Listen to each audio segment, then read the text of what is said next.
अधिकारी IAS पूजा खेडकर हिला दिल्ली उच्च न्यायालयात झटका बसलाय। पूजा खेडकर हिचा अटकपूर्व जामीन अर्ज फेटाळून लावलाय।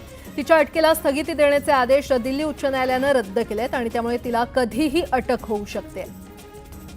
पूजा खेडकर यांचा अटकपूर्व जामीन अर्ज दिल्ली हायकोर्टाने फेटाळला।